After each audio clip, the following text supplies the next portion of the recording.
الحمد لله نحمده ونستعينه ونستغفره ونؤمن به ونتوكل عليه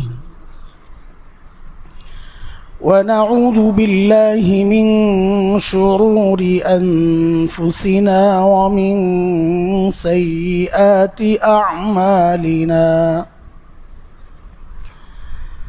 من يهده الله فلا مضل له ومن يضلله فلا هادي له وأشهد أن لا إله إلا الله وحده لا شريك له وأشهد أن سيدنا وسندنا وحبيبنا ومولانا محمدا عبده ورسوله اللهم صل على محمد وعلى آل محمد كما صليت على إبراهيم وعلى آل إبراهيم إنك حميد مجيد اللهم بارك على محمد وعلى آل محمد كما باركت على إبراهيم وعلى آل إبراهيم إنك حميد مجيد أما بعد فأعوذ بالله من الشيطان الرجيم بسم الله الرحمن الرحيم وجاهدوا في الله حق جهاده هو اجتباكم وما جعل عليكم في الدين من حرج ملة أبيكم إبراهيم هو سماكم المسلمين آمنت بالله صدق الله العلي العظيم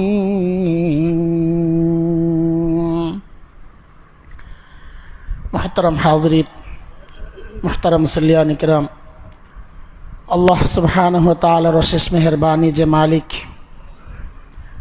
আবারও আপনাদের সামনে আমাকে হাজির করেছেন লম্বা সফরের জার্নি হজের আমলের কষ্ট সব মিলে আমি খুব ক্লান্ত গতকালই এসেছি তারপরেও মন মানে না সেজন্যই আসা বসা একটা জীবনের অবিচ্ছেদ্য একটা অংশের মতো হয়ে গেছে এখানে বসাটা অস্থির লাগে কোথাও গেলে কখন আসব ফ্লাইট ছিল আরও কিছুদিন পর আজকের জুমা ধরার জন্য গতকাল এমন এক টিকিট কাটছি যে বাহরাইনে প্রায় 7 ঘন্টা ট্রানজিটের সময় ছিল বসে থাকার অপেক্ষা এটা অনেক কষ্ট তারপরেও কষ্ট করা এই জন্য যেন আজকের জুমাটা ধরা যায় অস্থির লাগে কোথাও গেলে জুমার সময়গুলো যখন যায় তখন শুধু ভাসে যে কি করতেছে মুসল্লিরা আমার ইমাম সাহেব কি করতেছেন ওগুলোই শুধু ভাসে অভ্যাস হয়ে গেছে একটা আলহামদুলিল্লাহ আবারও আপনাদের সামনে আল্লাহ তাআলা বসিয়েছেন আল্লাহ তাআলার শুকর আলহামদুলিল্লাহ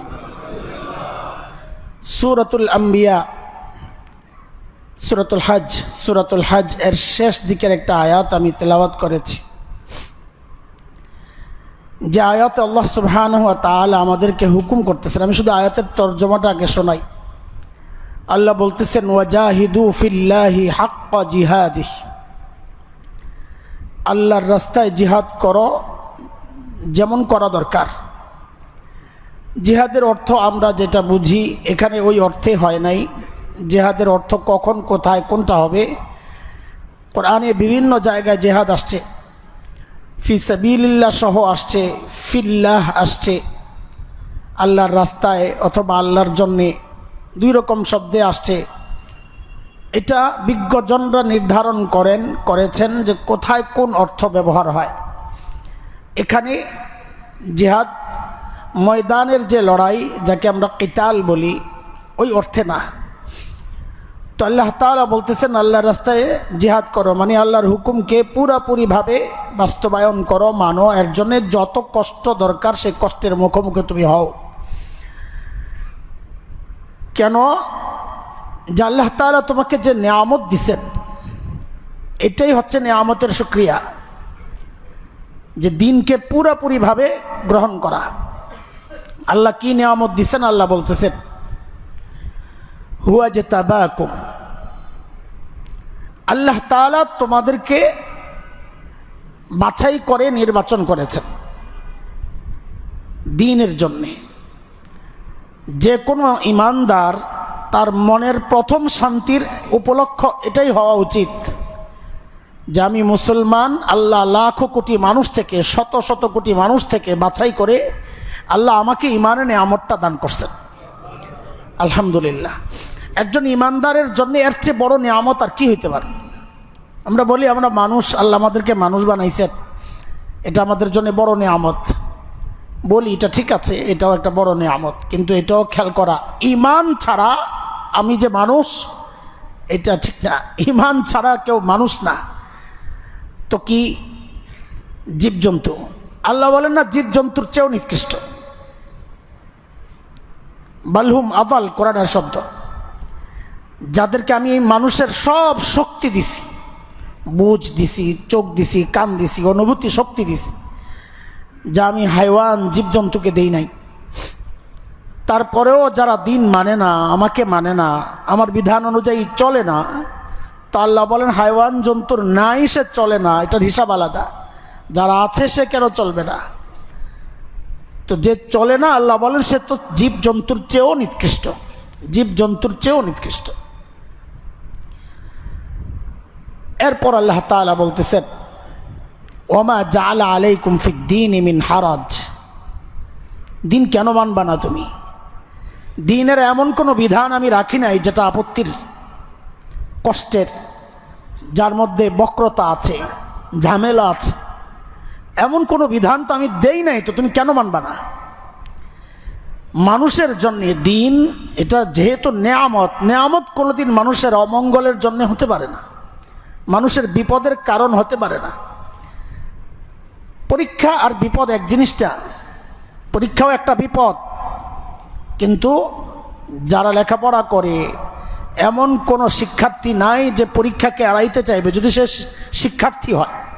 ওটা বিপদ, পরীক্ষা, পরীক্ষা তো বিপদ, কিন্তু ও জানে এই বিপদটাও আমার জন্য নেয়ামত, কারণ এই বিপদের মাধ্যমে আমি সামনে আগাবো।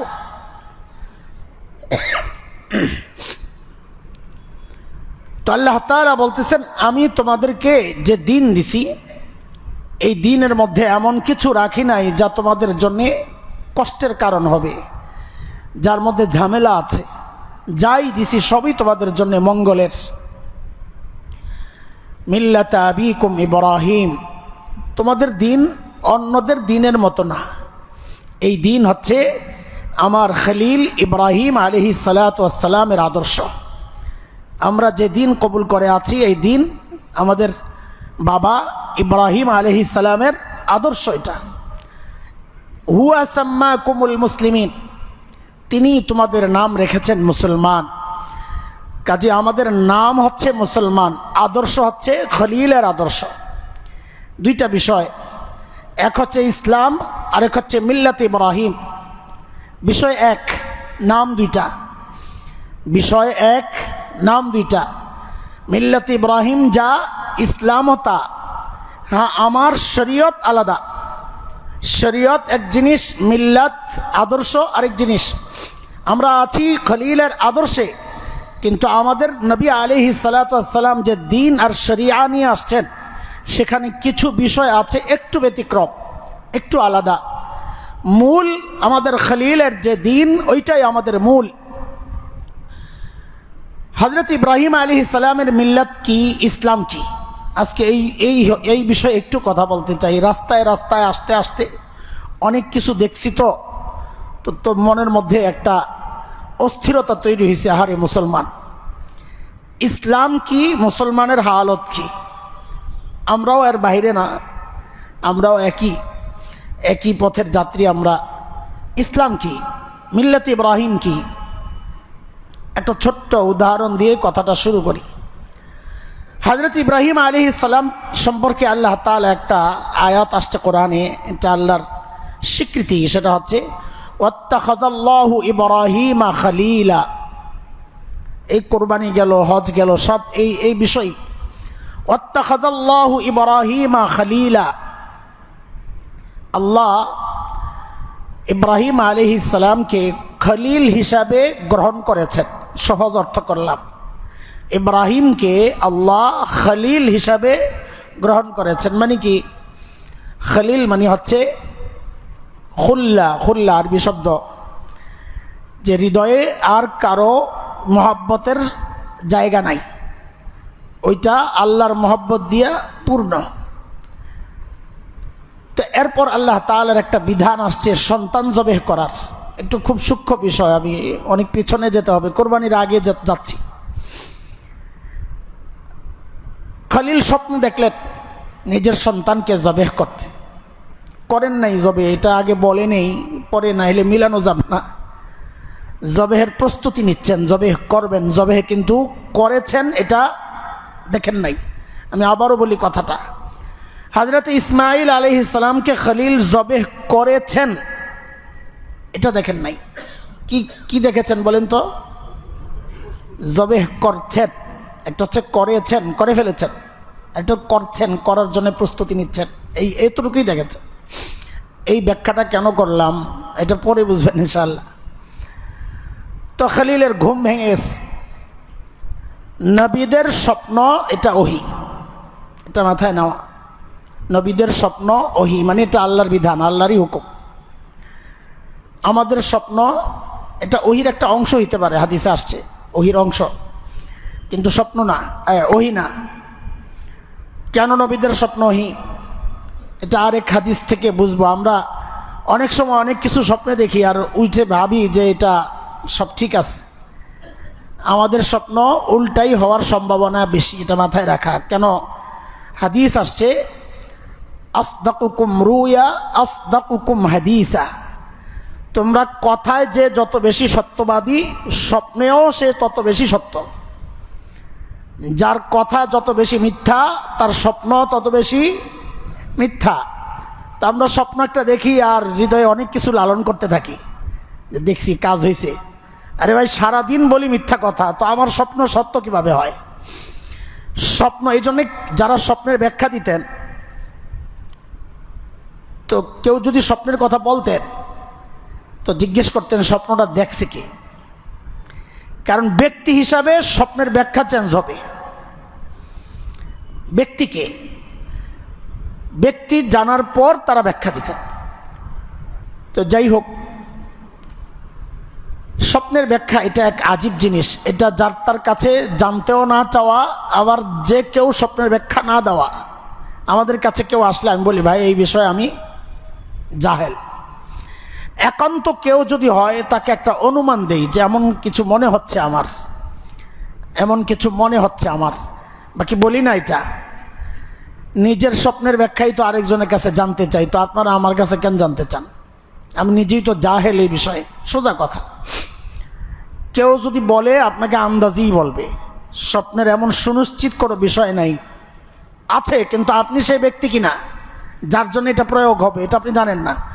সিজনের কারণে একজনে ঘরে দেখছে আগুন লাগছে, ঘরে আগুন লাগছে, দৌড়ায় আসছে হযরতের কাছে।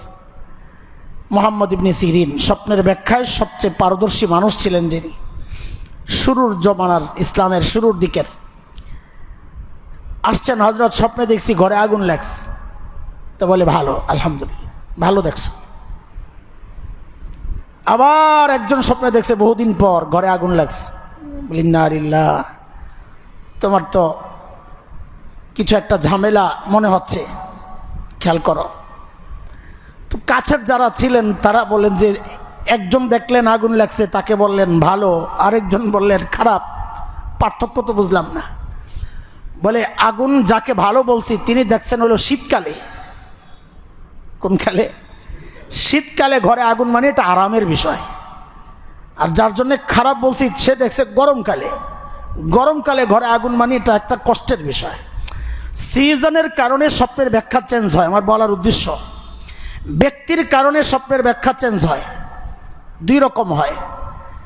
নিজে নিজে সিদ্ধান্ত নিব না, আন্দাজি একটা। নবীদের স্বপ্ন 100তে 100 সত্য, কারণ কোন নবী জিন্দগিতে কোনো মিথ্যা, আমরা আগের থেকে আকীদা আপনাদেরকে মশ করাইছি, সমস্ত নবী মাসুম নিষ্পাপ, কোন নবী জিন্দগিতে কোনো গুনাহ করেন নাই, মিথ্যাতের প্রশ্নই আসে না। হযরতে ইব্রাহিম আলাইহিস সালাতু ওয়াস সালামের স্বপ্নটা ছিল ওহী, মানে সন্তান জবে করো। আবারও বলি, জবে করেছেন দেখেছেন না করছেন দেখেছেন? করছেন। সন্তানের কাছে বললেন ইন্নী আরা ফিল মানাম আন্নী আযবাহুকা, আমি দেখছি তোমাকে জবে করতে, ফানজুর মাজা তারা, তোমার কি খেয়াল বলো। এগুলো কোরবানির আগের ব্যাখ্যা, আমি আর এখন দিব না, আমার অন্য জায়গায় যাইতে হবে, মানে আলোচনা অন্য জায়গায় টেনে নিতে হবে। এদিকে ঢুকলে অনেক সময় চলে যাবে। সন্তানও ওই রকম সন্তান আল্লাহ বানাইছেন না, আল্লাহ তো বানাইয়ে রাখছেন এরকম ফিট। মাকে বাবাকে তরবিয়ত কি পাইছেন। সন্তানও রাজি হয়ে গেছে, চলেন নিয়ে যাচ্ছেন। খলিল ইব্রাহিম আলাইহিস সালাম মিনায় নিয়ে গেলেন সন্তানকে জবেহ করার জন্য। যেই জবেহ করতে যাবেন তো আওয়াজ আসছে, বাস হয়ে গেছে, কদ সাদ্দাকতার রুইয়া, আপনি স্বপ্নে যা দেখেছেন তা বাস্তবায়ন করেছেন, যান। এই দেখেন, যদি জবেহ করা দেখতেন তাইলে করতে গেলেই স্বপ্ন বাস্তবায়ন করেছেন আল্লাহ এটা বলতেন না। ওই যে পিছনে ব্যাখ্যা মনে আছে, কি দেখছেন স্বপ্নে? জবেহ করছেন, তো করার আগেই আল্লাহ বলতেছেন কদ সাদ্দাকতার রুইয়া, আপনি স্বপ্ন যা দেখেছেন তা বাস্তবায়ন করেছেন। তো জবেহ তো করেন নাই, বাস্তবায়ন কেমনে করলেন? তার মানে আগে আমরা ব্যাখ্যা করে ঠিক করে আসতে হবে যে জবেহ করতে দেখেন নাই, করছেন, প্রস্তুতি নিচ্ছেন, ওইটা দেখেছেন। এর কারণেই আল্লাহ বলতেছেন যে যতটুকু দেখছেন অতটুকু হয়ে গেছে। এটা একটা ব্যাখ্যা। আল্লামা আনোয়ার শাহ কাশ্মীর রহমতুল্লাহ আলাই এই ব্যাখ্যা দিচ্ছেন।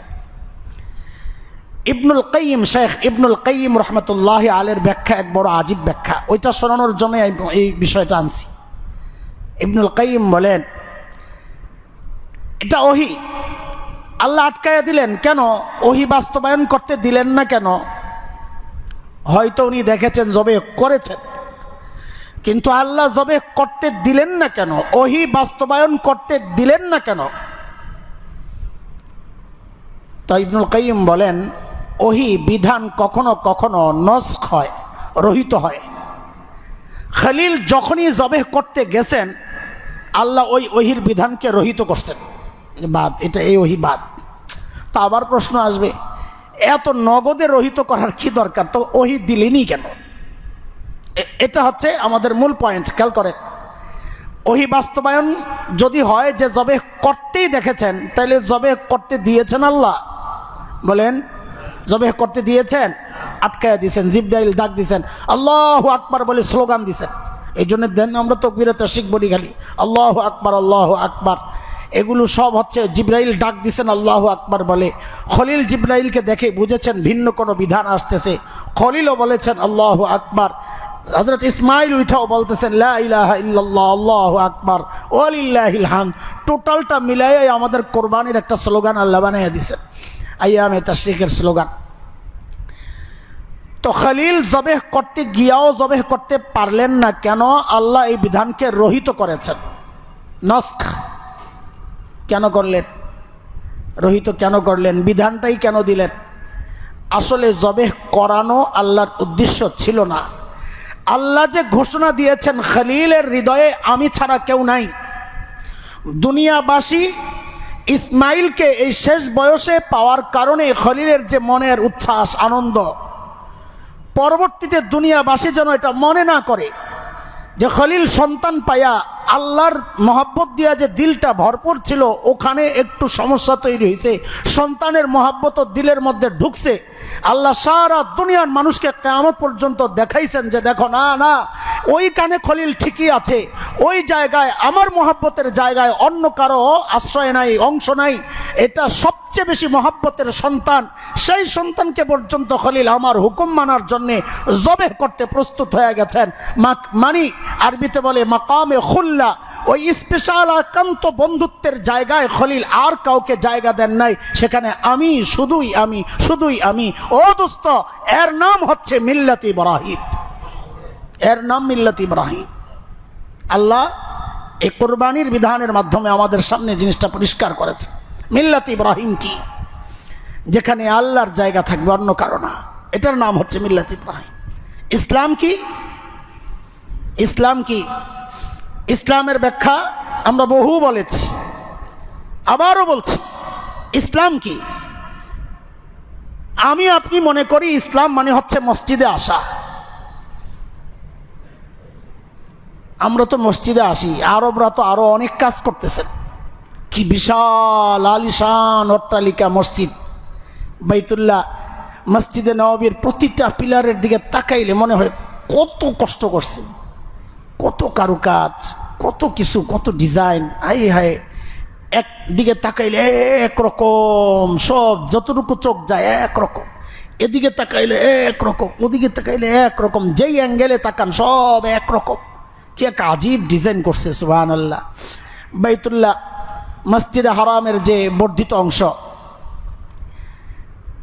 আব্দুল্লাহ বলে যেটাকে, বিশাল এরিয়া, আইর সুবহানাল্লাহ।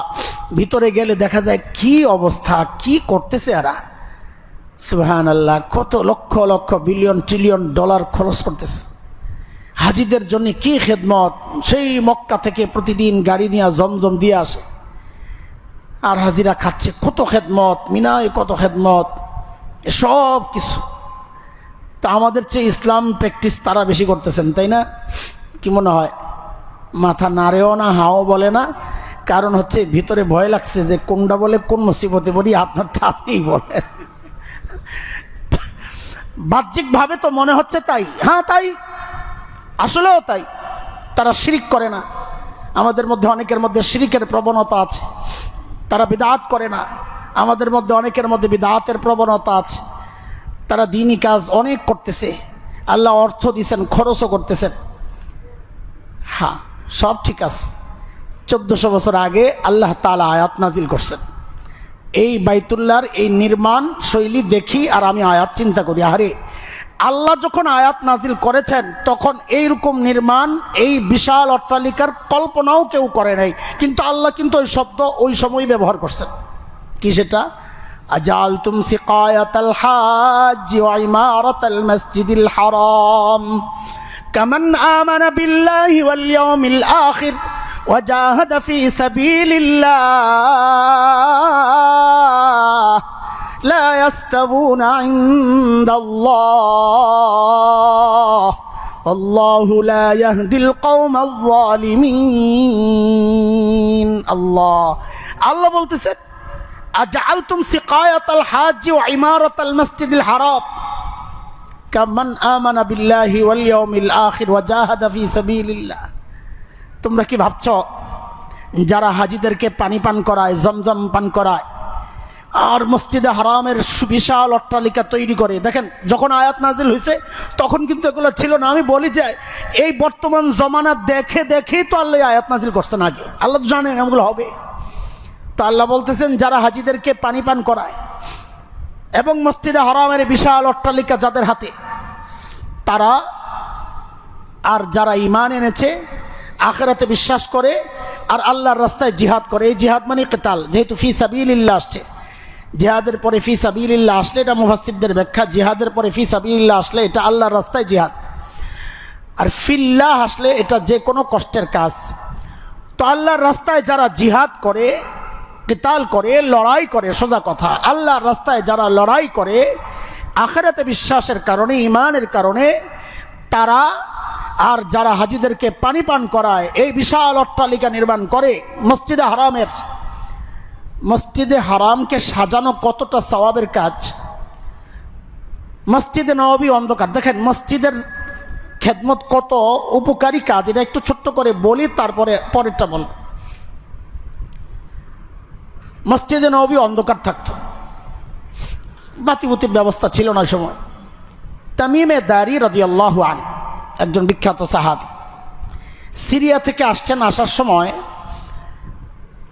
কপি, জ্বালানি, উপকরণ অনেক কিছু নিয়ে আসছেন। সিরিয়া তখন এটা উন্নত বিশ্ব, তখন ওই সময়ের নিয়ে আসছেন। তো ঘরের মধ্যে বাতি জ্বালাইছেন, মসজিদে যায় দেখেন যে মসজিদ অন্ধকার। তার মনের মধ্যে একটা খটকা, যা আমার ঘর আলোকিত থাকবে, মসজিদে নববী অন্ধকার থাকবে, এটা কি করে? তো ওনার কাছে যেহেতু বাড়তি উপকরণ ছিল, তো উনি মসজিদে নববীতে এসে একটা কপি জ্বালাইছেন। মসজিদ নববী একটু আলোকিত হয়েছে।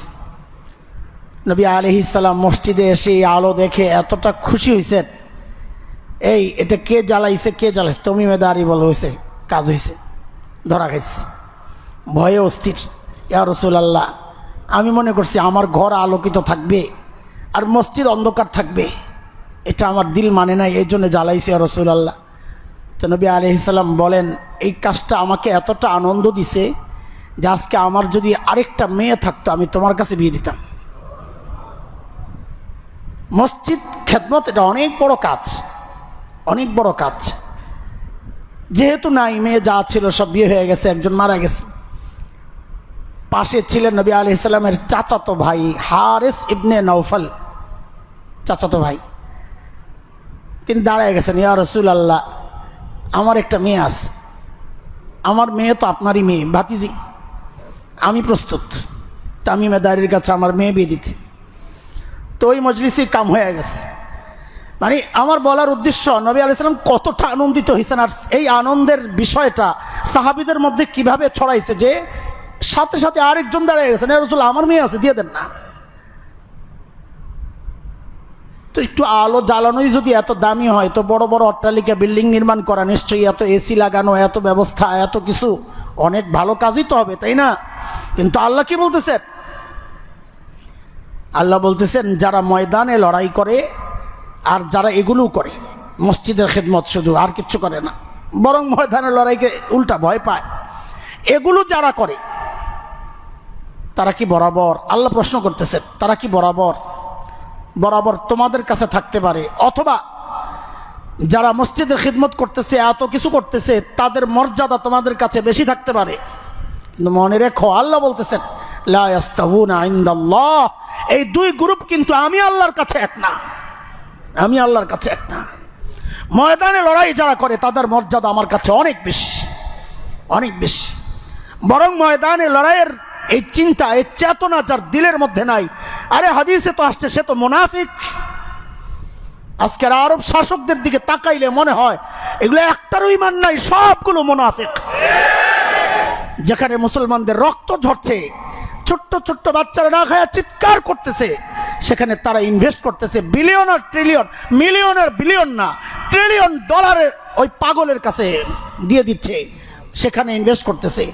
আজকে আমি কথা অন্যদিকে চলে যাবে, আমার যাওয়া লাগবে আরেক দিকে, তাও একটু ছোট্ট করে একটু টাচ দিয়ে যায়। আজকে চিন্তা করেন, ইরানের বর্ডার আর ইসরায়েলের বর্ডার তো এক না, না এক? ভৌগোলিক অবস্থা জানা আছে তো? আরে জানি বলেই তো আস্তে আস্তে কলিজা খালি টিপটিপ করছে। বাহরাইন হয়ে আসছি তো, যে ইরানের পাশ দিয়ে যাবে, আল্লাহ ক্ষেপণাস্ত্র কোনটা ছুটে এদিকে আইসা পড়ে, আল্লাহ জানে। আমাদের কোন পাইলটও নাকি দেখছেন এরকম যাওয়ার সময়, বাহরাইনের আকাশে ঢোকার সাথে সাথে দেখছেন আকাশে খালি যাচ্ছে আর যাচ্ছে, সুবহানাল্লাহ। বেচারা ভয় পেয়ে গেছে। আসলে ভয় পাওয়ার কথা, অবস্থা জানা আছে আপনাদের। ইরান থেকে ইসরায়েল অনেক দূর, মাঝখানে অনেক রাষ্ট্র রয়ে গেছে। এসব পাড়ি দিয়ে এতগুলো রাষ্ট্রের উপর দিয়ে, যেগুলোর উপর দিয়ে ইসরায়েলি বিমানগুলো আসছে গোপনে হামলা করার জন্যে, অথবা ক্ষেপণাস্ত্র মেরেছে, ড্রোন পাঠাইছে বা ভেতর থেকে পাঠাইছে। এই যে এতগুলো রাষ্ট্র পাড়ি দিয়ে আসছে, জর্ডান হোক, সেটা অন্য দেশগুলো হোক, এগুলো তারা জানে না তাদের রাষ্ট্রের উপর দিয়ে একটা বিমান যাচ্ছে, তারা জানে না। অথচ ইয়ামান থেকে হুতিরা যখন ক্ষেপণাস্ত্র পাঠায়, তখন মাঝখানেওয়ালারা এগুলারে নষ্ট করে। কেন? যে আমাদের নিরাপত্তার সমস্যা, আমাদের উপর দিয়ে গেলে ওরা যদি আবার আমাদেরকে মারে, ওই নিরাপত্তার চিন্তায় হুতিদের ড্রোন আটকায়া দেয়, হুতিদের ক্ষেপণাস্ত্র আটকায়া দেয় তাদের আকাশ নিরাপত্তা ব্যবস্থার মাধ্যমে। কিন্তু ইসরায়েলেরটা যখন আসে তখন আর তাদের ভয় লাগে না যে আমাদের উপর আর কেউ হামলা করবে না। মানে কতটা মুনাফিকের কোন পর্যায়ে গেলে আজকে দুনিয়ার কারা ইসরায়েলকে সাপোর্ট করে, এই লিস্ট যখন আপনি টান দিবেন অবাক লাগে দেখলে। অধিকাংশ আরব রাষ্ট্র ইসরায়েলের পক্ষে, সৌদি আরব, কাতার, বাহরাইন তো পুরাই অধিকাংশ ইসরায়েলের পক্ষে। ইরানের পক্ষে আমরা থাকতে বলতেছি না, পক্ষে বিপক্ষের বিষয় না, কিন্তু ইসরায়েলের পক্ষে কি করে হয়? একটা আরব, একটা মুসলমান ইসরায়েলের পক্ষে কি করে সাপোর্ট দেয়? এটা কি করে হয়? এটা কিভাবে সম্ভব? এই জন্যে বলি অধিকাংশ না, সবগুলাই। আপনি কোনটাকে বাদ দিবেন? সবগুলাই শাসক, সবগুলো মুনাফিক। একটারও ঈমান আছে বলে আমার তো মনে হয় না। বাকি আল্লাহ জানেন ওরা কি চিন্তায় বসে আছে। আমাদের চাওয়া আল্লাহর কাছে, দোয়া একটাই, আল্লাহ মুনাফিক শাসকদেরকে সরাইয়া এখানে ইমানদার শাসক বসায়া দেন। একজন গাজী সালাউদ্দিন আইয়ুবী বসায়া দেন, একজন তারিক বিন জিয়াদ বসায়া দেন, একজন মোহাম্মদ বিন কাসিম বসায়া দেন, একজন গাজী ওসমান বসায়া দেন। আল্লাহ তাআলা এরকম ইমানদার মুজাহিদ কাউকে আল্লাহ তাআলা বসায়া দেন, যারা চোখ রাঙ্গায়া আঙ্গুল তুলে ইসরায়েলকে জবাব দিতে পারবে। শুধু আমাদের মনে একটা ভয় ঢুকায়া রাখছে, ওদেরকে কিচ্ছু করা যাবে না, ওরা আয়রন ডোম পেতে রাখছে, গেলেই খপ করে আটকাইয়া দিবে। আরে ভাই, আল্লাহ তাআলা মুশরিক শক্তির এই, আমি যে আয়াত পড়ছি না আজকে সূরা হজের, এর অল্প আগে আছে, এই মুশরিক কাফের শক্তির এই সব শক্তিকে আল্লাহ মাকড়সার জালের সাথে তুলনা করছেন। মাকড়সায় জাল পাইতা মনে মনে আয়রন ডোম লাগাইছে, মশা গেলে আটকায়া যায়, মাছি গেলে আটকায়া যায়, আরও মনে মনে ভাবে দুনিয়া সাম্রাজ্য আমার। হ্যাঁ, ইয়া আইয়ুহান নাসু দুরিবা মাসালুন ফাসতামিউ লাহু ইন্নাল্লাযীনা তাদউনা মিন দুনিল্লাহি লান ইয়াখলুকু যুবাবান ওয়ালাউ ইজতামাউ লাহু ওয়া ইন ইয়াসলুবহুমুয যুবাবু শাইআন লা ইস্তানকিযুহু মিনহু ضعفت الطالب والمطلوب ما قدر الله حق قدره إن الله لقوي عزيز। একটা মাছি বসলে যেই শক্তি কিছু করতে পারে না, এটা মূর্তি পূজারীদের সম্পর্কে বলা হয়েছে। মাকড়সার ব্যাপারে সূরা আনকাবুতে আসছে, ওয়া ইন্না আওহানাল বুয়ুতি লাবাইতুল আনকাবুত। আল্লাহ বলেছেন যে যারা কাফির তাদের এই সমস্ত শক্তির তুলনা হচ্ছে মাকড়সার জালের মতো। মাকড়সার জাল পেতে মনে করে বিশাল শক্তি সাম্রাজ্য নিয়ে বসে আছে। বাড়িওয়ালাও কিচ্ছু বলে না, মাকড়সার একটা জাল। কিন্তু বাড়িওয়ালা বলে কখন? যখন বাড়িতে মেহমান আসে তখন ঘর পরিষ্কারের প্রয়োজন হয়, তাই না? বলেন আপনারা? মাকড়সার জাল পরিষ্কারের প্রয়োজন কখন হয়? বাড়িতে যখন মেহমান আসে তখন বাড়িওয়ালা কি করে? ট্যাঙ্কামান নিয়ে আসে নাকি মাকড়সার জাল ভাঙতে? হ্যাঁ, কি নিয়ে আসে? ক্ষেপণাস্ত্র। হ্যাঁ, কি সামান্য একটা ঝাড়ু দিয়ে আস্তে একটা বাড়ি মারে, তাই না? তো মাকড়সার জাল কি হয়ে যায়? ছিন্ন ভিন্ন হয়ে যায়। হ্যাঁ, বাড়িতে মেহমান আসার সময় আসতেছে। সেই মেহমান হযরত ঈসা আলাইহিস সালাতু ওয়াস সালাম, সেই মেহমান ইমাম মেহেদী আসতেছে, সময় চলে আসছে। আমাদের দিল খুব বলছে মেহমান চলে আসতেছে। মেহমান যখন চলে আসবে, ওই সমস্ত মাকড়সার জালকে শেষ করার জন্যে, যেই পারমাণবিক অস্ত্রকে তাদের এত ভয়, পারমাণবিক অস্ত্রের এই কৌশল শেষ করার জন্যেই তো এত কিছু। ওই সব কিছু দিয়ে আল্লাহ এই মাকড়সার জালকে শেষ করবেন না। আল্লাহ মাকড়সার জাল শেষ করার জন্যে তার হাতের ঝাড়ু দিয়ে একটা আলতো এরকম টোকা দিলেই যথেষ্ট হয়ে যাবে ইনশাআল্লাহ। তোমাদের সেই আয়রন ডোমগুলো এখন তো ইরানের ক্ষেপণাস্ত্র আটকাতে পারছে না। কৌশলের উপরে কৌশল। ওরাও কি করছে? অনেকগুলো একসাথে পাঠায়, যেগুলোর 20টার মধ্যে 19টাই হচ্ছে খামাখা। কি আমাদের দেশে থাকে, মাঝে মধ্যে আসে উজিরে খামাখা। দপ্তরবিহীন মন্ত্রীর নাম দিয়েছিল মাহমুদুর রহমান সাহেব, মাশাআল্লাহ, অনেক আগের। সুরঞ্জিত সেনগুপ্তকে দিয়েছিল নাম উজিরে খামাখা। তো ওদের অনেকগুলো ক্ষেপণাস্ত্র থাকে, ক্ষেপণাস্ত্র খামাখা, আর একটা থাকে বিশেষ বারুদ সহ। তো ওই ডোমগুলো যখন সবগুলারে মারে, আবার লোড হইতে হইতে ওই ফাঁকে দিয়ে আসলটা যায় পড়ে। কৌশলের উপর কৌশল, যুদ্ধটা তো কৌশলের নাম। আল হারব খিদা, যুদ্ধের নামই হচ্ছে কৌশল। এগুলো দিয়েই তো, এই সমস্ত দুনিয়ার শক্তি দিয়েই তো আয়রন ডোম কোনো কাজ করতেছে না। আর আল্লাহর শক্তি যখন আসবে ইনশাল্লাহ কোনো কিছুই এগুলো এই একটা চিন্তা যদি কারো মধ্যে থাকে, ইরান, ইসরায়েল আমেরিকাকে কেউ ভয় পাইতে পারে না। তালেবানদের কাছে কি ছিল? আরে তালেবানদের কাছে কি ছিল? হ্যাঁ, ক্ষেপণাস্ত্র ওইরকম এত কিছু ছিল? হ্যাঁ, তাদের কাছে পারমাণবিক অস্ত্র ছিল? কিছুই ছিল না।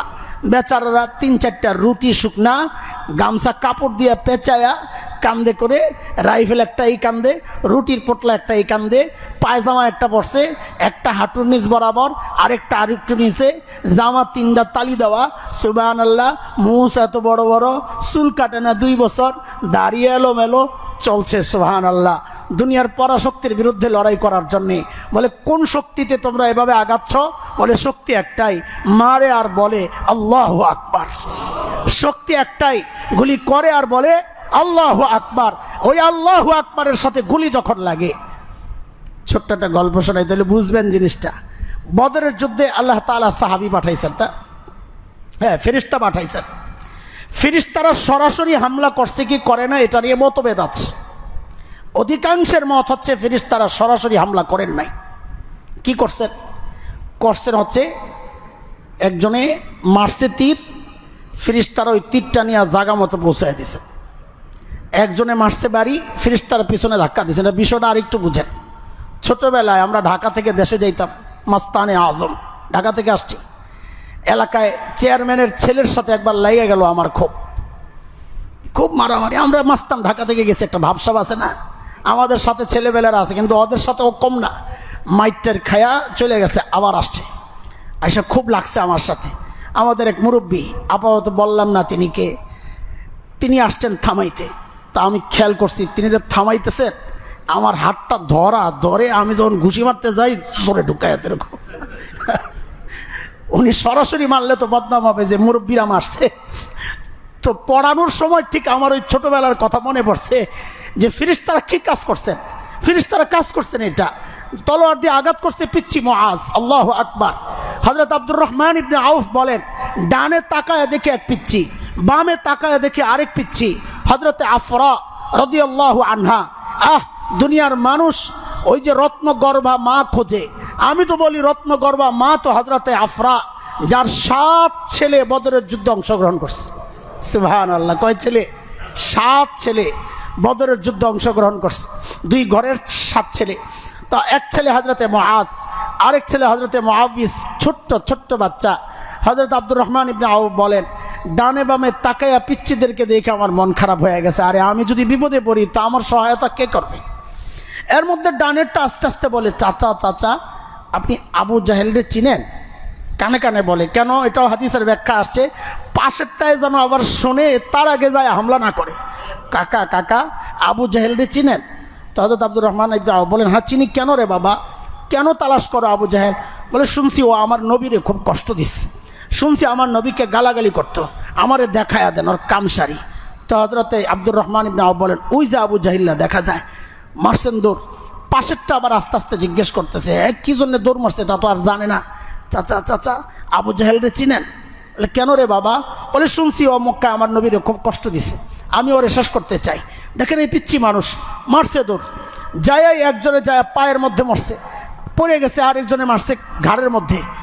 আরেক ছেলে, তার নামও মুআজ, তিনি আবার ল্যাংড়া সাহাবী ছিলেন একজন, হযরত আমর ইবনুল জামুহ রাদিয়াল্লাহু আনহু। ওই সাহাবীর ছেলে হযরতে মুআজ, তিনি এসে কাম সারছেন, শেষ আখেরি কাম সারছেন কে? এটাও আরেক আজীব অবস্থা।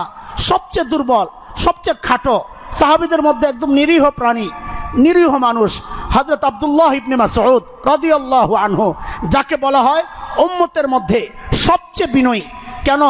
ওই যে মক্কায় নবী জিনদের কাছে দাওয়াত নিয়ে যাবেন, তো নবী বলছেন আমার সাথে একজন যাবে। কে যাবে? যার দিলের মধ্যে বিন্দুমাত্র অহংকার নাই সে যাবে। সাহাবী সব বসে আছেন, কার দিলে বিন্দুমাত্র অহংকার নাই কে জানে, কিন্তু একজন সাহাবী দাঁড়ায় গেছেন, ইয়া রাসূলুল্লাহ, হাজির বান্দা। তিনি কে? আব্দুল্লাহ ইবনে মাসউদ। নবী বলছেন চলো। চলো মানে কি? নবীও জানেন আব্দুল্লাহ ইবনে মাসউদের দিলের মধ্যে বিন্দুমাত্র অহংকার নাই, তিনি সবচেয়ে উম্মতের সবচেয়ে বড় বিনয়ী মানুষ। নবীর সাথে নিয়ে গেছেন। আল্লাহ তাআলা দেখেন কি কার দ্বারা কি করেন। বলতে চাচ্ছি শক্তি দিয়েই শক্তিকে পরাজিত করতে হয় এটাও জরুরি না। আল্লাহ চাইলে দুর্বলকে দিয়েও শক্তিশালীকে পরাজিত করতে পারেন। নবী আলাইহিস সালাম যুদ্ধের পর বললেন, এরে আবু জাহেলের কি অবস্থা, একটু খবর লাগাও। তো হযরত আব্দুল্লাহ ইবনে মাসউদ বলেন, আমি উঠলাম, যায় দেখে আবু জাহেল পড়ে আস, হায়াত এখনো বাকি, কাটাকাটি যাই হয়েছে হায়াত বাকি। বুকের উপর পা রাখলাম, দাড়িগুলারে ধরলাম, জিজ্ঞেস করলাম, আনতা আবু জাহেল? কি আবু জাহেল, খবর কি? চিনেন তো নিজেই, তুমি কি আবু জাহেল? এটা অর্থ এটা না। কি আবু জাহেল, কি খবর? তুমি তো সেই আবু জাহেল না? অনেক গর্বকর্তা, দম্ভকর্তা, তুমি তো সেই আবু জাহেল। তা আবু জাহেল বলে, এটা অপমানের কিছু না, এটা চলছে, আমাকে আমার কাছের মানুষরাই তো মারতেছে, এটা তো আরবের ঐতিহ্য, বরং তোমাদের জন্য সৌভাগ্য যা আমার মতো কাউরে মারতেছ। এটা এক অর্থ। আরেকভাবেও বলছেন, সেটা হলো আমার মতো কাউকে মারা এটা তোমাদের জন্য দুর্ভাগ্য, তোমাদের বিপদে আর কে আগায় আসবে আমারে মাইরা ফেললে। এরপরে কি বলে, মার বাজে কাঠ বাজে গলা, তো তুমি একটু কাজ করো, একটু ডাবায়া কাইটো, গলাটা একটু বড় রাখো, কারণ মাথাগুলা যখন লাইন দেওয়া হবে তো যেন আমার মাথাটা সবার উপরে থাকে, নেতার গিরিটা যেন মরার পরেও থাকে, এরকম একটা ভাব থাকে। হয়তো আব্দুল্লাহ ইবনে মাসউদ বলেন, আখজাকাল্লাহু ইয়া আদু আল্লাহ, ও আল্লাহর দুশমন, আল্লাহ তাকে অপদস্থ করুক বলে ছুরি চালাইয়া নবী আলাইহিস সালামের কাছে খবর নিয়ে আসছেন। কি বোঝা গেল? ছোট্ট বাচ্চা মুআজ, ছোট্ট বাচ্চা মুআউযিস, খাটো দুর্বল আব্দুল্লাহ ইবনে মাসউদ সবচেয়ে বিনয়ী মানুষকে দিয়া আল্লাহ সবচেয়ে বড় অহংকারীকে শেষ করেছেন। শক্তি দিয়া শক্তিকে দমন আল্লাহর জন্য জরুরি না, আল্লাহ চাইলে দুর্বলকে দিয়াও শক্তিশালীকে দমাইতে পারেন। তার প্রমাণ তো ইসলামের ইতিহাসের শুরু থেকে আজ পর্যন্ত আসতেছে। মক্কায়ও আল্লাহ দেখাইছেন, বদরে দেখাইছেন, আফগানেও দেখাইছেন। দুর্বল তালেবানদেরকে দিয়া শক্তিশালী শুধু আমেরিকা একা তো আসে নাই, আরও দলবল নিয়েই তো আসছিল, ন্যাটোকে নিয়ে আসছিল, পাশের রাষ্ট্রগুলোর সাহায্য পেয়েছে, ভারতের সহযোগিতা পেয়েছে, দালাল পাকিস্তানিদের সহযোগিতা পেয়েছে, সব সহযোগিতা সহ শেষে যাওয়ার সময় কি বলে, কোন রকম ছেড়ে দে। পাশের যে আফগানি সৈন্যরা আছে তাদেরকেও সতর্ক করে যায় নাই, সব রাইখা, অস্ত্র শস্ত্র সব রাইখা কোন রকম জানটা নিয়ে পালাইছে, আমরা কি দেখি নাই? আল্লাহু আকবার বলেন, আল্লাহু আকবার। আল্লাহ কাউকে দমাতে চাইলে শক্তিশালীকে দিয়া শক্তিশালীকে দমানো আল্লাহর জন্য জরুরি না, আল্লাহ চাইলে দুর্বলকে দিয়েও পারেন। তো বলতেছিলাম এগুলো সব কিসের জাল? এই আয়রন ডোম কিসের জাল? মাকড়সার জাল। বাড়িওয়ালা যখন বুঝবেন বাড়িতে মেহমান আসবে, ওই জাল ছিন্ন করার জন্য একটা আলতো ঝাড়ু বাড়ি যথেষ্ট ইনশাআল্লাহ তাআলা। সেই সোনালি দিনের অপেক্ষায় আমরাও আছি, আমরাও বাড়িওয়ালা মেহমানের অপেক্ষা আছি। মেহমানের অপেক্ষা আছি মানে মূল জামাইয়ের সাথে অন্যরাও তো যায়, আমরা জামাইয়ের সাথে ঢুকবো ইনশাআল্লাহ তাআলা।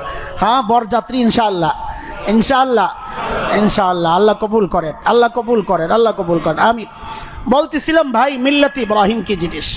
মিল্লাতে ইব্রাহিম মানে সেখানে আর কারো জায়গা হবে না, আমেরিকার জায়গা হবে না, আমেরিকার জায়গা, ইসরায়েলের জায়গা, দুনিয়ার ক্ষমতার জায়গা। এত ভয় কিসের?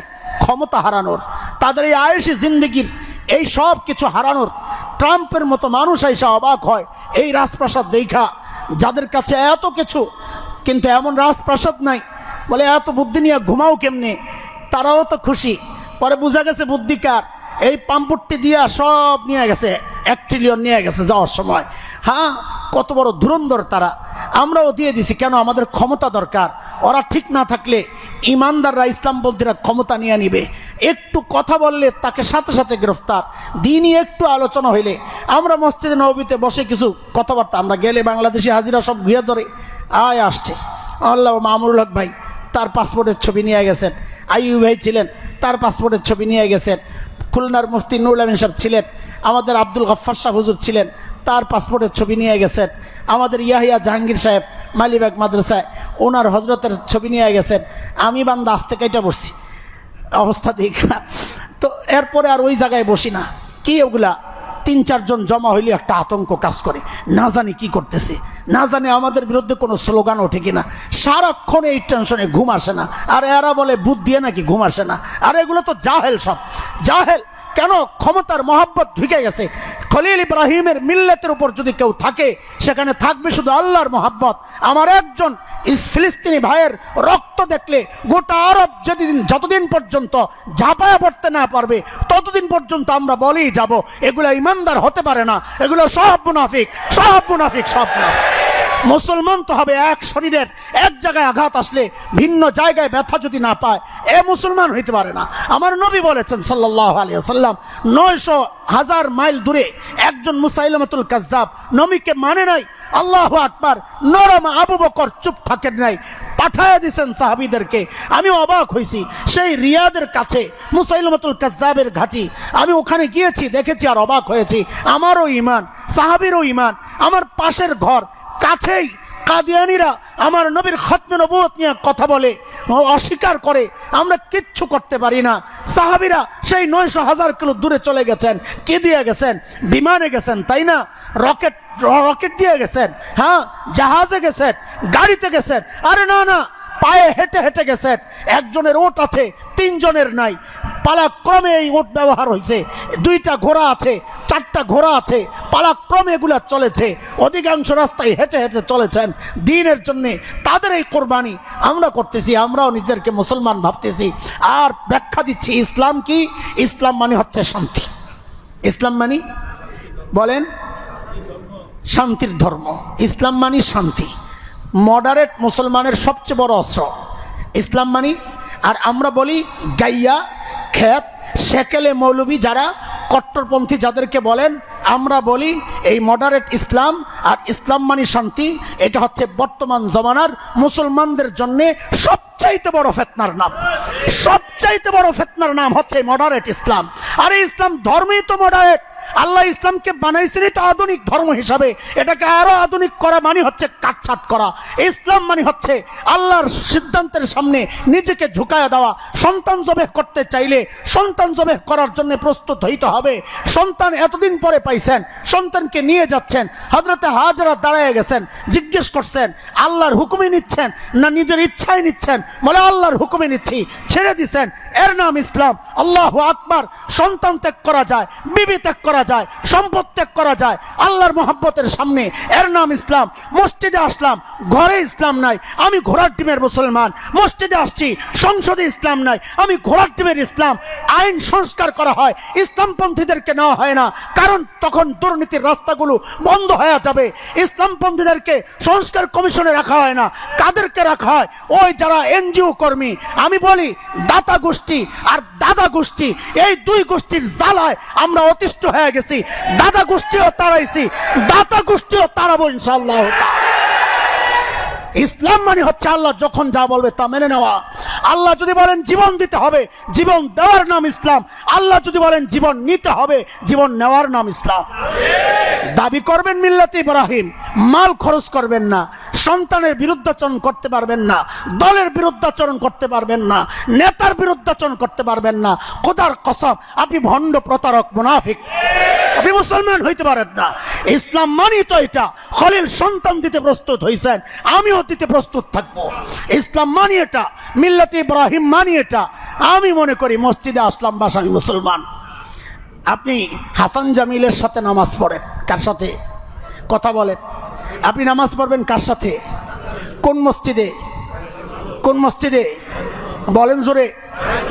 কাদের সাথে? সাধারণ মানুষের সাথে। আব্দুল্লাহ ইবনে উবাই ইবনে সালুল, আব্দুল্লাহ ইবনে উবাই ইবনে সালুল, সে নামাজ পড়ছে মুহাম্মদুর রাসূলুল্লাহর পেছনে। হাসান জামিলের সাথে তুলনা হয়? আরে কথা বলেন। লা হাওলা ওয়ালা কুওয়াতা ইল্লা বিল্লাহ। পড়ছেন কাদের সাথে? আবু বকর, ওমর, ওসমান, আলীর সাথে। আপনাদের সাথে তুলনা হয়? পড়ছেন কোন মসজিদে? মসজিদে নববীতে। কোথায়? আপনি পড়তেছেন কোথায়? তুলনা হয়? কোন হাদিসে আসছে যে বাইতুল মামুরে নামাজ পড়লে দ্বিগুণ সওয়াব, মসজিদে নবী নামাজ পড়লে আচ্ছা 50,000টা নিয়ে যেহেতু কথা আছে, হাদিস দুর্বল, 1000 যেটা আছে ওইটাই বলেন না, কত 1000 গুণ বেশি, নবীর সাথে সাহাবীদের সাথে 1000 গুণ সওয়াব বেশি। খায়রুল কুরুন, সবচেয়ে দামি সময়, নবীর ঘোষণা, সেই সময়ে আব্দুল্লাহ ইবনে উবাই ইবনে সালুল নামাজ পড়ছেন নবীর পেছনে। মৃত্যুর পর নবী গেছেন জানাজা পড়াইবেন, ছেলে আব্দুল্লাহর সুপারিশ, বাবার জানাজা আপনি পড়ান। আল্লাহ বলছেন কি, ওয়ালা তুসাল্লি আলা আহাদিন মিনহুম মাতা আবাদা ওয়ালা তাকুম আলা কবরি। যাদের ঈমান নাই তাদের জানাজা পড়বেন না, যাদের ঈমান নাই তাদের কবরের পাশে দাঁড়াবেন না। আর এই জমানায়ও তো আপনি এই কথাটা বলতে পারেন না মিয়া। মুসলমান দলের কারণে আপনি বলতে পারেন না। একজন মানুষ ইসলামের বিরুদ্ধে বলে, একজন মানুষ ইমানদারদের বিরুদ্ধে বলে, আলেমদের বিরুদ্ধে বলে, মাদ্রাসা শিক্ষার বিরুদ্ধে বলে, ওয়াজ মাহফিলের বিরুদ্ধে বলে, পাগলরা তারা কথা বলে, দলের কারণে আপনি চুপ থাকেন। আলেম ঘোষণা দেয় তাদের জানাজা পড়বো না আমরা ইনশাআল্লাহ, যারা ইসলামের বিরুদ্ধে বলে তাদের জানাজা পড়াবো না ইনশাআল্লাহ। আপনি এটা বলতে পারেন না, এটা কোরআনের বিধান। একজন আব্দুল্লাহ ইবনে উবাই ইবনে সালুল এত মর্যাদা তার, অথচ আল্লাহ বলতেছেন ইন্নাল মুনাফিকিনা ফিদ দারকিল আসফাল, জাহান্নামের সবচেয়ে নিকৃষ্ট জায়গায় তার জায়গা। তা আমার আপনার কি অবস্থা? নামাজ আপনি পড়ছেন, আরে আব্দুল্লাহ ইবনে উবাই ইবনে সালুলও পড়ছে। জিহাদে আপনি যাচ্ছেন, আব্দুল্লাহ ইবনে উবাই ইবনে সালুলও গেছে, আবার আয়া পড়ছে, ভেজাল লাগাইছে, খালি ভেজাল আর ভেজাল। তা আমার সাথে তার সাথে পার্থক্য কোথায়? তার দাড়ি আমার চেয়ে সুন্দর ছিল, আপনি তো দাড়ি কাটেন, সে দাড়িও কাটতো না, আর আরে মর্যাদা আরো বেশি। আমি আপনি তো দাড়ি কাটি, আব্দুল্লাহ ইবনে উবাই ইবনে সালুলের দাড়ি ছিল, আরে আবু জাহেলের তো দাড়ি ছিল। আমাদের চেয়ে মর্যাদায় তাদের আরো বেশি হওয়ার কথা। শুধু নিজেকে মুসলমান দাবি করতেছি, মসজিদে আইসা পায়জামাটা পর্যন্ত ঠিক করি, মসজিদে আইসা, মসজিদের বাইরে গেলে টাকনুর নিচে কাপড়, মসজিদে ঢুকলে পায়জামা বটা শুরু করি। আরে ভাই, এটাকে নামাজের ফরজ, এটা পুরুষের ফরজ। আপনি মসজিদে ঢুকা কাপড় উঠাইতেছেন, মসজিদের বাইরে কাপড় চলে যাচ্ছে, আপনি কি বুঝাতে চান? আমি মসজিদে ঢুকলে পুরুষ, মসজিদের বাইরে গেলে নারী, এটা বুঝাইতে চান না কি বুঝাইতে চান? আপনি দাবি করেন মুসলমান, তাই না? মুসলমান যদি হন, আওয়াজ উঠাইতে হবে। আগামীতে নির্বাচন আসতেছে, এই জন্য আরো সুন্দর, আরো শক্তিশালী ভাবে এই আওয়াজ উঠাইতে হবে। আমরা তাদেরকেই চাই যারা সংসদে দাঁড়ায় বলবে আজকে থেকে মদকে হারাম করা হলো। আমরা তাদেরকে চাই যারা বলবে সুদি লেনদেন হারাম, ঘুষ নেওয়া খাওয়া হারাম, যারা বলবে পর্দার সাথে চলতে হবে, উলঙ্গ হয়ে রাস্তায় বের হওয়া যাবে না। এই কথা যারা বলবে, ভোট তাদেরকে দেব ইনশাআল্লাহ। বলেন ইনশাআল্লাহ। বক্স একটাই কথা, জমিন আল্লাহর, শাসন চলবে আল্লাহর। বলেন জমিন আল্লাহর, শাসন কার? আমেরিকা ওই জাতিসংঘের দেওয়া কোন টিপসে বাংলাদেশের মুসলমান চলবে না ইনশাআল্লাহ। ভারতের টিপসে আমরা চলবো না। আমাদেরকে আল্লাহ কোরআন দিয়েছেন, আমরা মিল্লাতে ইব্রাহিমের উপর থাকতে চাই, মিল্লাতে ইব্রাহিম প্রতিষ্ঠা করতে চাই ইনশাআল্লাহ। পারবো তো ইনশাআল্লাহ? পারবো তো না? ওইটাও নামাজের মতো মসজিদ পর্যন্তই। হ্যাঁ, ভুলে গেবে, একটু পরে দল ডাক দিলে তো দৌড় মারবে।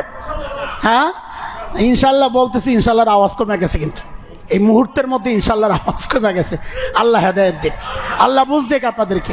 আমরা চাই আপনারা বুঝেন এটা, যে যাদেরকে দিলে কোরআনের বিরুদ্ধে আইন পাশ হবে না, আমি তাদেরকে ভোট দিব না। আরে আল্লাহ আপনাকে জিজ্ঞেস করবেন, আপনার ভোটের কারণে যদি কেউ কোরআনের বিরুদ্ধে আইন পাশ করে, আল্লাহ আপনাকেও দায়ী করবেন। তো আল্লাহ আপনাকেও দাঁড় করাবেন আসামির কাঠ করে, নিশ্চিত থাকেন। তুই কিভাবে তাদেরকে সাপোর্ট করলি যারা আল্লাহর জমিনে আল্লাহর দিন কায়েম করতে চায় নাই? সে যেই হোক, ইসলামপন্থীদের যদি ব্যালট একটা হয় আলহামদুলিল্লাহ, আমরা চাই এটা, আল্লাহ কবুল করেন। ছোট্ট ছোট্ট ভেদাভেদগুলো আমি গতকালকে দেখেছি। ইখওয়ানুল মুসলিমিন, মুসলিম ব্রাদারহুড মিশরের, তারা খামিনি, এদের সাথে আকিদাগত আমাদের অনেক তফাৎ আছে কিছু, কিন্তু তিনি চিঠি লিখেছেন খামিনির উদ্দেশ্যে যে আমাদের কিছু মত পার্থক্য থাকতে পারে, কিন্তু আমাদের শত্রু এক, লক্ষ্য এক। আমাদের শত্রু এক, বড় দামি কথা, শত্রু এক, লক্ষ্য এক। আমরা চাই আল্লাহর জমিনে আল্লাহর দিন কায়েম হোক। শত্রু এক, ইহুদি মুশরিক, এরা হচ্ছে আমাদের শত্রু। শত্রু এক, লক্ষ্য এক। কাজেই ছোট্ট ছোট্ট আমাদের মত পার্থক্য ভুলে আমাদের এই মূল দুই বিষয়কে একসাথে মোকাবেলা করা, আল্লাহর জমিনে লক্ষ্য যেটা এটাও একসাথে বাস্তবায়নের চেষ্টা করা, আবার শত্রু যেটা এটাকেও একসাথে মোকাবেলা করা। এর নাম বলেন, এর নাম আমরা মুসলমান, মিল্লাতে ইব্রাহিমের উপর থাকতে চাই ইনশাআল্লাহ। তাইলে ইসলাম কোন জায়গায় চাই? মসজিদে না মাদ্রাসায়? কোন জায়গায়? হ্যাঁ, কোরআনের আলো ঘরে ঘরে, কোন জায়গায়? সব জায়গায়। বলেন কোন জায়গায়? সচিবালয়ে চলবে কোরআন দিয়ে ইনশাআল্লাহ। চাই এটা? আল্লাহ তুমি কবুল করো। আল্লাহ বাংলাদেশকে কোরআনী শাসনের জন্য কবুল করো, ইসলামের জন্য কবুল করো, সারা দুনিয়ার মুসলমানদেরকে হেফাজত করো। আমিন। ওয়া আখিরু দাওয়ানা আলহামদুলিল্লাহি রাব্বিল আলামিন।